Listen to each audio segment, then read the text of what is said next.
Graça e paz.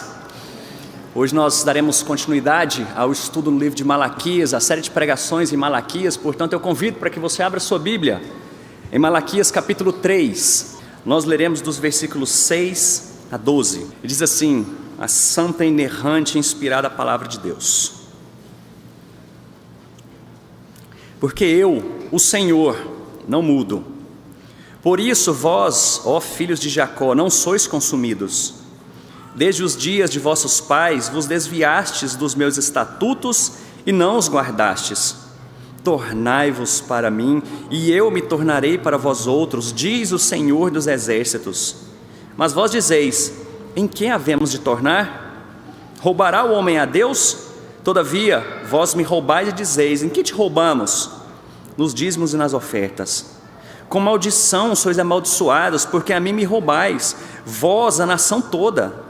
Trazei todos os dízimos à casa do tesouro, para que haja mantimento na minha casa, e provai-me nisso, diz o Senhor dos exércitos, se eu não vos abrir as janelas do céu e não derramar sobre vós bênção sem medida. Por vossa causa, repreenderei o devorador, para que não vos consuma o fruto da terra.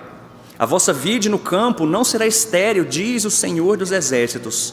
Todas as nações vos chamarão felizes, porque vós sereis uma terra deleitosa, diz o Senhor dos exércitos. Vamos orar mais uma vez? Bendito Deus, obrigado por tua palavra, obrigado pelo privilégio de nos reunirmos como teu povo, como nação santa, para proclamarmos as virtudes do Senhor. Obrigado porque nós podemos adorá-lo, obrigado porque nós podemos cantar louvores, falar contigo e nesse momento meditar na tua santa palavra. Pai, conduza-nos, continue a nos conduzir, que o teu Santo Espírito, ó Pai, nos dê entendimento a respeito dessa verdade e ajuda-nos, ó Pai, a nos tornar para Ti, a nos arrependermos de todas as nossas falhas, onde temos errado contigo. Nos ajude, ó Pai, a sermos santificados em Ti. Conduza-nos, ó Pai, para a honra e glória do Senhor. Nós oramos assim, no nome santo de Jesus. Amém. Essa é a quarta parte do diálogo aqui que nós temos de Malaquias, o profeta Malaquias. Na verdade, Deus, através do profeta Malaquias, falando com o seu povo.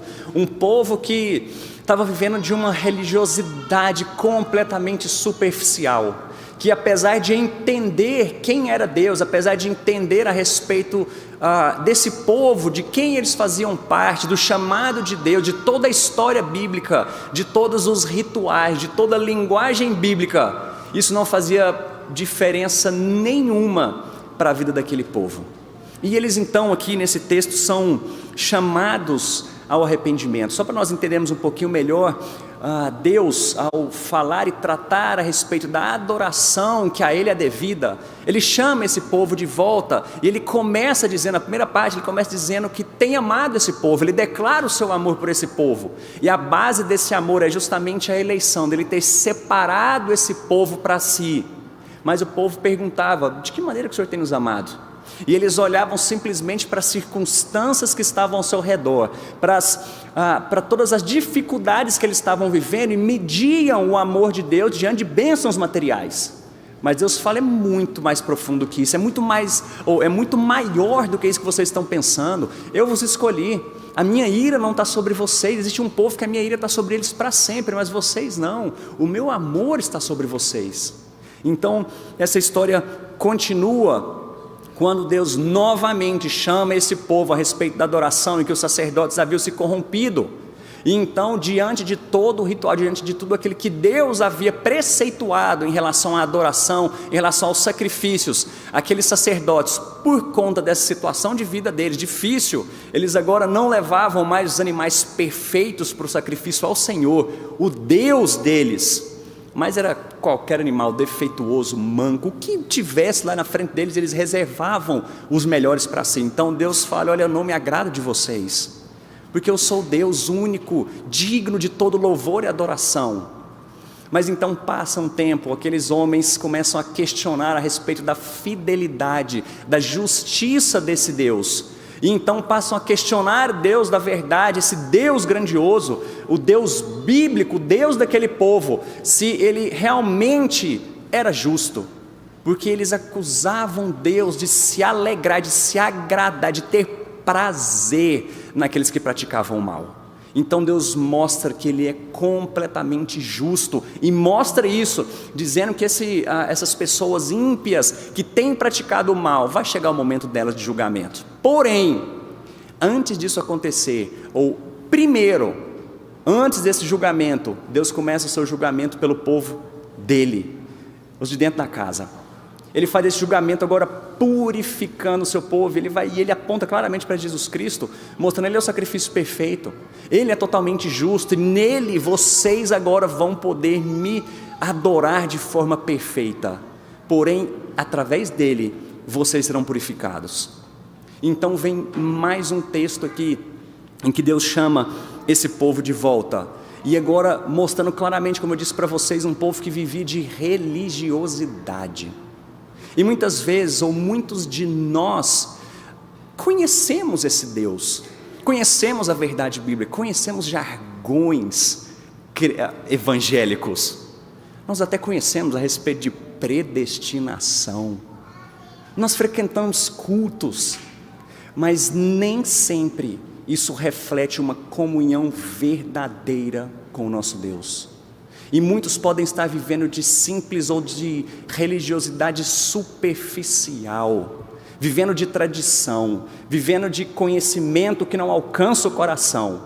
E é nesse momento então que Deus chama aquele povo e nos chama para nos voltarmos a Ele num relacionamento fiel, um relacionamento profundo e verdadeiro com esse Deus. E perceba a maneira como Ele faz isso daqui, é justamente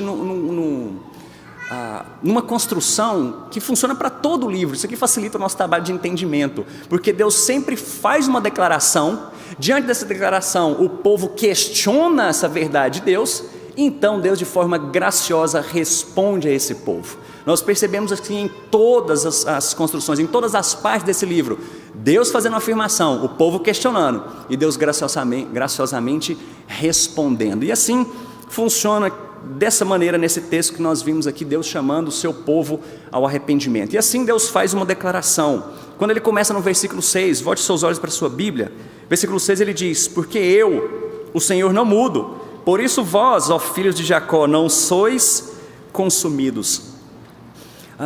Alguns estudiosos eles pensam a respeito do lugar desse versículo 6 aqui, se realmente faz parte desse trecho, a partir do versículo 7, ou se ele faz parte do versículo anterior, da parte anterior, porque é justamente quando o povo questiona a justiça de Deus, Deus fala: eu vou mandar meu filho, e Ele vai purificar vocês, e vai separar os meus desse povo, que minha ira está sobre eles para sempre. E aí então vem esse versículo dizendo: porque eu sou um Deus que não mudo, e é por isso que vocês não são consumidos. Eu creio que isso aqui é uma junção de todo esse texto. Ele está terminando essa parte a respeito de um Deus justo, que vai mandar e anunciando aqui a vinda do Filho dele, para trazer juízo e purificação. E ele diz então, agora trazendo os termos da aliança, falando: eu sou um Deus que não mudo, e é por isso que vocês não são consumidos. E quando ele começa esse versículo 7 falando: desde os dias de vossos pais vos desviastes dos meus estatutos e não os guardastes. Quando ele trata a respeito desse Deus imutável, Deus que não muda, em que não há sombra de variação, e referindo aos vossos pais, não simplesmente uma ascendência desse povo, falando de pai, simplesmente os pais sanguíneos, uma ascendência. Ele está retratando exatamente toda a geração, toda a aliança, todo o pacto que Ele fez com o seu povo. Por isso Ele diz: eu sou um Deus que não mudo. Desde o Éden, quando eu fiz uma aliança com o meu povo, eu não mudo, e é por isso que vocês não são consumidos. Mas desde esse tempo, desde os vossos pais, agora Ele faz a acusação diante desse povo, essa afirmação: vocês se desviaram dos meus estatutos ou dos meus mandamentos, decretos, e não os guardastes. Deus estava completamente consciente a respeito da história do seu povo, que desde o início se desviava dos seus estatutos e não guardava os mandamentos de Deus. Isso começou lá no Éden. Ele está se referindo a todo esse termo aqui, mas quando aquele povo leu essa carta, aquele povo ouviu a respeito de Malaquias, falando a respeito disso, eles tinham consciência do que Deus estava querendo dizer. Quando ele diz, desde o início, desde os vossos pais, vocês não têm guardado. Eles tinham claramente essa história de que eles eram um povo rebelde. E a ideia aqui é de continuidade, sempre esse povo rebelde. Se você pega toda a história do Antigo Testamento, porque esse aqui é o último livro, pega toda a história do Antigo Testamento e vê se a gente consegue pensar alguma coisa diferente disso. De um povo rebelde, não cumprindo os decretos de Deus e se desviando dele. E essa é a acusação que Deus está falando dura contra esse povo. Mas então, depois disso, esse povo questiona a respeito da vontade de Deus. Porque ele termina dizendo isso, tornai-vos, indo no versículo 7, tornai-vos para mim e eu tornarei para vós outros, diz o Senhor dos Exércitos, mas vós dizeis, em que havemos de tornar? Perceba uma coisa aqui, um detalhe nesse texto. Deus está trazendo uma grave acusação para aquele povo. Olha, vocês desde toda a história da humanidade, toda a história dos pais de vocês não têm guardado minhas palavras, os meus mandamentos, vocês se desviam. Mas olha só como que essa história muda de forma graciosa. Perceba a graça de Deus, esse favor imerecido. Era um povo que merecia, aos nossos olhos, esse povo merecia favor de Deus diante deles. Um povo que havia acusado Deus de se alegrar com a injustiça. Um Deus que questionava o seu amor, um Deus que questionava a sua lealdade, a fidelidade desse Deus. Mas agora Deus diz, tornai-vos para mim e eu me tornarei para vós outros. Isso aqui é a terceira vez que Deus usa esse tipo de construção. Repetindo, por exemplo, Zacarias, capítulo 1, versículo 3, Deus fala exatamente a mesma coisa. Tornai-vos para mim, a ideia de arrependimento. Arrependam-se dos seus pecados e eu me voltarei para vocês. Esses eram os termos exatamente da aliança, quando Deus falava, vocês são o meu povo, e o que eu quero de vocês, e lembre-se que essa aliança não era pé de igualdade, nós não estamos em pé de igualdade com o nosso Deus diante dessa aliança, é a ideia de um Deus soberano tratando com os seus súditos. Ele diz, vocês são o meu povo, e eu, porque sou Deus Todo-Poderoso, quero que vocês me adorem e me obedeçam, obedeçam os meus decretos. Mas agora Deus dizendo, tornai-vos para mim, me obedeçam, se arrependam, e eu vou cumprir todos os termos da aliança que eu fiz com vocês. Tornem-se para mim, se arrependam. E esse povo então, respondendo e questionando isso, mas em que nós havemos de tornar para o Senhor? O que a gente está precisando arrepender? E é interessante quando a gente olha para textos assim, e nós percebemos como o pecado tem o poder de nos cauterizar, de nos cegar diante daquilo que nós fazemos contra o nosso Deus. Eu não sei se simplesmente, e alguns comentaristas tratam disso, que era um povo cínico, de falar assim, nós sabemos o que a gente faz, mas Senhor, o que nós precisamos, fala aí. Mas eu entendo que a ideia aqui é que eles estavam cegos diante daquilo que eles estavam praticando. Porque lembra que nós falamos, vivendo dessa religiosidade, eles não tinham simplesmente o sentido, o senso de pecado diante de Deus. Porque o que eles amavam eram os rituais, e não o Deus daquele povo. E quando nós vivemos dessa forma, pecado já não nos afeta na forma como nós entendemos que devemos nos arrepender. Por isso é o chamado de Deus, arrependam-se. Eles questionam, mas arrepender de quê, Senhor? Agora Deus vem responder para eles. E ele começa então tratando quase na mesma construção. Ele faz uma afirmação, questiona a sua própria afirmação e responde. Quando ele diz, versículo 8, roubará o homem a Deus? Isso aqui talvez seja uma ironia que Deus está perguntando aqui, falando que povo, o homem pode roubar a Deus? Ele fala, a resposta aqui é óbvia, Claro que não. Deus conhece todas as coisas, Ele é o dono do ouro e da prata, Ele é o dono de todas as coisas. Alguém vai roubar? Eu falei, pois é, vocês descobriram uma maneira de fazer isso. Quando ele responde, todavia vós me roubais e dizeis, em que te roubamos?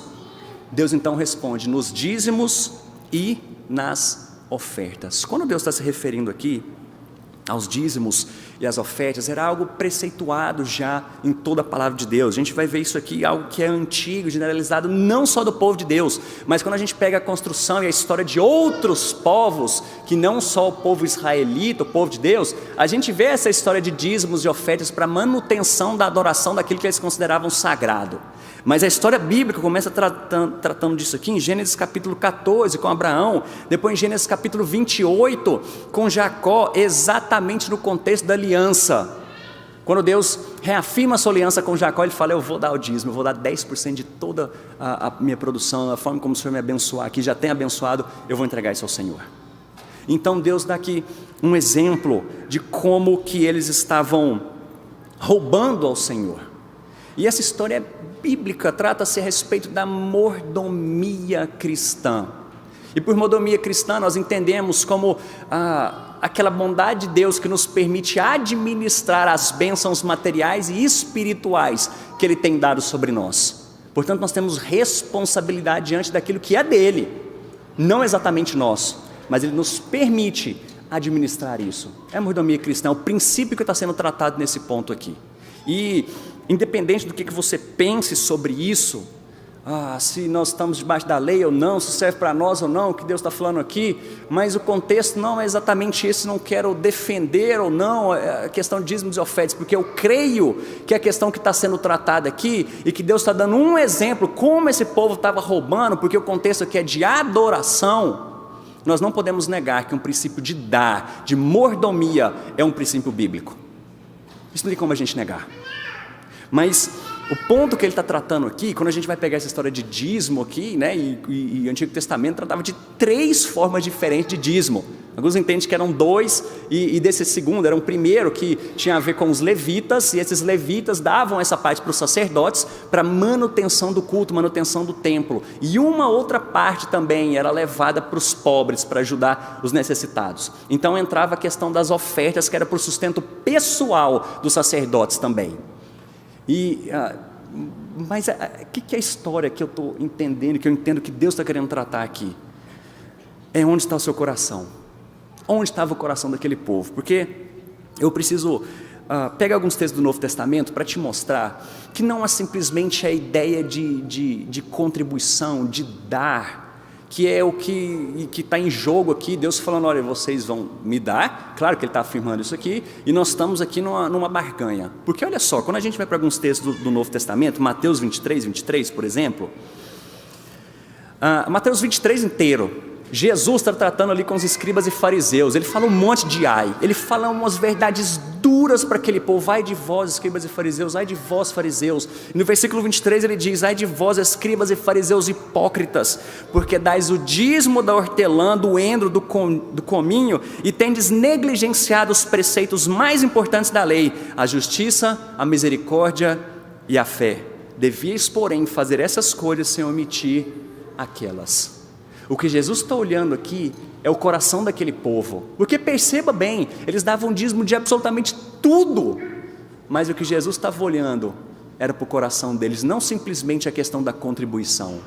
E então, outro texto, Lucas 18, de 9 a 14, quando Jesus propõe uma parábola do publicano e do fariseu, em que o fariseu, essa história é conhecida, em que o fariseu bate no peito e falou: Senhor, obrigado porque eu não sou como esse publicano, como essas demais pessoas. E olha os termos que ele usa. O fariseu, posto em pé, orava de si para si mesmo: ó Deus, graças te dou porque não sou como os demais homens, roubadores, injustos e adúlteros, nem ainda como esse publicano. Jejuo 2 vezes por semana e dou o dízimo de tudo quanto ganho. E por fim, só mais um texto, Marcos capítulo 10, versículos 17 a 23, quando chega um jovem rico diante do Senhor. E ele pergunta então: o que eu faço para herdar o céu? Jesus fala: observe os mandamentos. Ele fala: mas eu já faço isso. E Jesus, como conhecedor do coração daquele homem, fala: vende tudo e me segue. E aquele jovem baixou sua cabeça e foi embora triste, porque onde que estava o coração dele? Jesus podia simplesmente ter chegado para ele e falado: não, que isso, estou brincando, é vender tudo, dá só 10%, tá certo? 10% você vai, né, nós estamos aqui. Jesus não fez isso. O que ele falou para os seus discípulos foi: é difícil um rico entrar no reino dos céus. Porque quando nós analisamos textos como esse, voltamos aqui para Malaquias, o que está em jogo é o coração daquele povo. Porque gente que vive de religiosidade, vive que gente de legalismo, e muitas vezes nós somos acusados disso, legalismo, porque vive dízimo, oferta. Não é essa a questão, não é essa somente a questão, mas era onde estava o coração do povo de Deus. E como eu disse para vocês, eu entendo que o princípio de mordomia tem a ver com o preceito bíblico. Isso mostra onde está o seu coração. quando nós estamos no momento de dízimo e oferta aqui, muitos de nós falamos, isso também é um princípio de adoração, você adora a Deus, dando, ofertando, dizimando, mas o ponto é, onde está o seu coração? Porque se você tem vivido de religiosidade, o que adianta você dar muito ou pouco? Esse é o ponto que Deus está tratando aqui. E Ele continua então dizendo, dentro das suas afirmações, agora mais uma vez a graça sendo derramada sobre eles, porque Deus fala, olha, me provem. Quando Ele continua dizendo, versículo 9 antes, perdão, Ele diz, com maldição sois amaldiçoados, porque a mim me roubais, vós, a nação toda, era todo mundo. Trazei todos os dízimos à casa do tesouro, para que haja mantimento na minha casa. Percebe que isso é um princípio de mantimento. Interessante, quando a gente vai para Neemias, a casa do Senhor já não tinha mais mantimento, porque o povo havia parado de dizimar e de ofertar. Então levitas e sacerdotes que viviam disso, já não tinham mais como sobreviver, o culto parou, a casa do Senhor parou. O coração daquele povo não estava preocupado com a adoração a Deus, mas simplesmente nos seus bens. E quando o coração está longe de Deus, afastado, falta confiança para o seu povo, confiança num Deus que provê, num Deus que cuida. Ele então diz, provai-me nisso, diz o Senhor dos Exércitos, eu não vos abrirei das janelas do céu, não derramai sobre vós bênção sem medida. Por vossa causa repreenderei o devorador, para que não vos consuma o fruto da terra. A vossa vide no campo não será estéril, diz o Senhor dos Exércitos. O Senhor dos Exércitos aqui, relembrando mais uma vez, é aquele que tem poder sobre todas as coisas. Não é um exército humano, mas é um exército de toda a criação. Ele domina sobre tudo. Ele está dizendo, me provem, sejam fiéis ao Senhor, para vocês verem. A ideia de abrir aqui os céus, as janelas dos céus, é de chuva. A gente percebe aqui, não só por aqui, mas Esdras, Neemias, mostrando o contexto para nós, que era um tempo de seca, e o pouquinho que eles plantavam, vinha um gafanhoto e devorava. Está dizendo, eu sou o Senhor dos Exércitos, me provem. Se eu não sou o Deus de vocês, confia em mim, retornem, se arrependam, e eu vou derramar bênçãos e proteção sobre a vida de vocês. Só que ele termina esse texto mostrando qual é o objetivo de tudo isso, o foco. Versículo 12, todas as nações vos chamarão felizes, porque vós sereis uma terra deleitosa, diz o Senhor dos Exércitos. O ponto todo disso aqui é porque o próprio Deus seria adorado. As nações olhariam ao redor e falariam, esse é um povo abençoado, esse é um povo bem-aventurado, feliz, que é a história aqui, bem-aventurado, deve valer a pena seguir esse Deus. Mas o que o povo precisava fazer? Se voltar para Ele, se arrepender. Essa história aqui, são parênteses, antes de a gente concluir, de provar ao Senhor, isso aqui é algo muito pontual na Bíblia. Isso aqui é algo raro e pontual, porque Deus provando o seu povo, para fortalecer a fé desse povo, isso aqui é muito comum, tanto no Antigo quanto no Novo Testamento. Mas agora do povo provar a Deus, foram pouquíssimas vezes que a gente encontra isso aqui na Bíblia. Então não use esse texto para dizer, Senhor, eu vou fazer uma prova para o Senhor aqui, um teste. O Senhor é meu Deus mesmo, eu vou fazer qualquer coisa. Não é essa história. Isso não é texto para a gente defender isso. O ponto é que Deus está chamando ao arrependimento. Onde está seu coração? E concluindo então, a adoração a Deus envolve muitos aspectos da nossa vida, inclusive no nosso bolso. Onde está o teu tesouro, aí também estará o teu coração. Onde está o teu coração? Aquele povo foi graciosamente chamado ao arrependimento para que se voltassem completamente a Deus em todas as áreas das suas vidas. E hoje é o mesmo chamado que Ele te faz. Qual área da sua vida que está precisando se voltar para o Senhor? Onde você está precisando se arrepender? Onde você tem falhado em adorar ao Senhor? E algumas breves aplicações aqui. Muitas vezes o pecado nos cega. E esse é o momento para a gente pensar a respeito da nossa vida. Nós vamos participar da mesa do Senhor. Nós vamos ter um tempo de oração aqui silenciosa agora. Se arrependa, volte-se para o Senhor. Em que área da sua vida, e às vezes Deus está colocando exatamente esse momento, o seu Espírito Santo está te incomodando aí, vendo áreas na sua vida que você precisa ter arrependimento, se voltar para o Senhor. Arrependa-se. Tem muita gente vivendo de pura religiosidade. E eu quero tratar aqui de maneira talvez mais específica para jovens e adolescentes que eu tenho acompanhado mais de perto. Meninos que cresceram na igreja. Como eu disse para vocês lá no início, gente que até conhece a palavra predestinação, mas sequer consegue defender a sua fé onde está.